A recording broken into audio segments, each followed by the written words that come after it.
Hey everybody, before you continue watching the video, make sure you give the channel a like and subscribe. Go and follow us on Instagram. Go and check out all the different social media scenarios. Make sure if you're enjoying the content, go there, like, subscribe, follow, so we can keep putting stuff out. If you've got any questions, leave a comment. All right, make a comment on either of our pages and we'll answer them as soon as we can.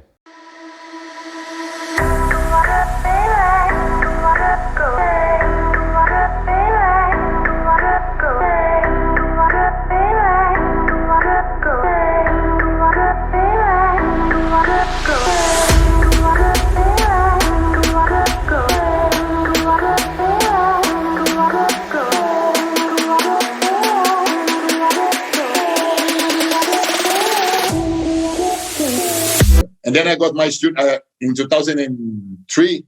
I went to Brazil, took three blue belts of my students. Philippa. All four of us won the World Championship, World Cup, actually. One of was the girl, wasn't it? That was Philippa, the girl. Philippa, and yeah, it was two guys. Yeah, and there was me. So they were all three fighting the blue belt. And we fought two competitions because that time was two big competitions, everybody fighting both. So it was the World Cup one weekend, and the weekend after was the World Championship. Right, there were two federations in Brazil, so one was first weekend, the one was the second. So everybody like Jacaré and all the Roger Grace, everybody else like fight both, and then everybody, all the good guys at the time. And then we got there 2 weeks before training with my friends James Diego and Tata and all these guys. And then we went to fight. So I won the black belt at the time in the World Cup. Filippo won the blue belt heavyweight. Andrew won the blue belt middleweight, and Dave won the blue belt lightweight that weekend. The weekend after, we fought the World Championships. I got fifth. I lost in the quarterfinals. I think Andrew and Dave lost, and Filippo went to the semifinals and lost almost in the semifinals, so she got third. And then he came back to Australia. So it was the first time that any Australian Jiu-Jitsu fighter got a good, big result outside. So we were the first at the time. So the first Australian was in the Blitz magazine, of course, made a cover and made everything else, was on Sports Illustrated here in Australia. Like, was there, Jiu-Jitsu brought 4 gold medals, 100%. It was in Tatami magazine. The Tatami magazine was a big magazine in Brazil at the time, on the cover.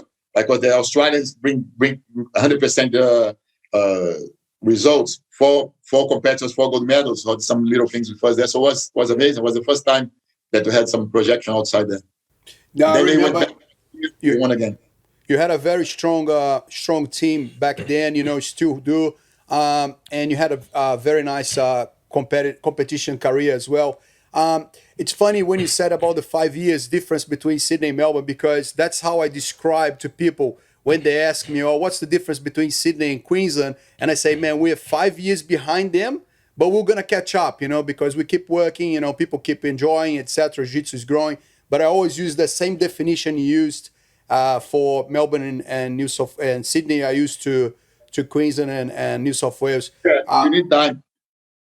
Yeah, you need a bit of time to teach, but the way you teach, and also now you see nowadays like Australians everywhere, like Levi Jones and Lachlan Gills and all the other guys, like Australians winning everywhere, the girls winning everywhere. So yeah. Australia, I think nowadays is the same level on the world level. No, of course, not everyone, but not everyone anywhere. Brazil is there, and then comes, I think, America, the United States, and then the rest of the world, including Australia. But I think Australia is already catching America, like in the quality of fighters, in the level of jiu-jitsu, in the number of respecting the population difference, right? You get the numbers. It's such a small number, but you have people. Anthony Minenko is another one. Like, you have people that are achieving like world level, world medalists. That started to happen. You're right. Absolutely agree with you on that, Paulo. Thanks for watching the video, guys. Hope you enjoyed. If you did, make sure you give it a like, subscribe, and a follow. Check out all our different social media platforms. There's heaps of content coming out. There's different snippets and content on different platforms. So make sure you're on everything. And again, if it helped you out, recommend to somebody else, and hopefully it'll help them out too.